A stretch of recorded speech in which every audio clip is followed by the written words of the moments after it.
The side length S of a square has the given constraints. S is less than 10. S squared is greater than 49. What is one possible value of S?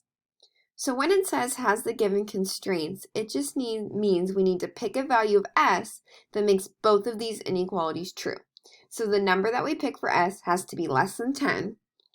And when we square that number, or that means we multiply it by itself, it has to be greater than 49.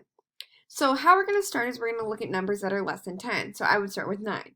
We know that 9 is less than 10. That part is true. But now we also need to see if it fits the second constraint. S squared is greater than 49. So that means if we take our number 9 and square it, or multiply by itself, the answer that we get needs to be greater than 49 for it to be a possible solution.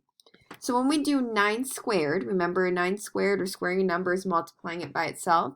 So 9 times 9 is 81. So when we do that, we get that 81 is greater than 49, which is true. So we know that this is one possible solution. One possible value for S is 9. But it is not the only possible value, so let's look at some other ones. Here, the next number less than 10 is 8. So we know that 8 is less than 10. So we fit the first constraint. Now 8 squared, or 8 times 8 is 64, and 64 is greater than 49. So 8 is another possibility.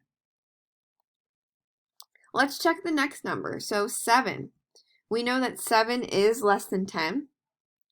Now we want to see if when we square 7, is that number greater than 49? So 7 times 7 is actually 49, and 49 is not greater than 49. This second inequality here is not true, so 7 would not be a possible value of S. So far we have 9 and 8 as possible answers that you could put in. But there are two other answers that we don't want to forget about. Remember when we square something, we're multiplying that number by itself. And when we square something, the answer is always positive. So if we were to look at negative 9, we know that negative 9 is less than 10, so that's a possible answer. And then when we square negative 9, remember a negative times a negative is a positive. So negative 9 squared is also 81, and 81 is greater than 49. So negative 9 is another possible solution, another number that you could choose as the value of S.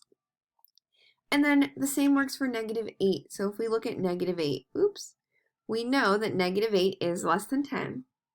And when we square negative 8, we get 64, just like when we square positive 8, because a negative times a negative is a positive.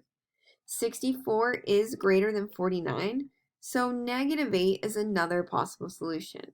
So here to answer this question correctly, you could choose any of those 4 numbers to put as your value for S. And you only have to put 1. So it says what is one possible value for S, so you only need to put one of these values in as your solution.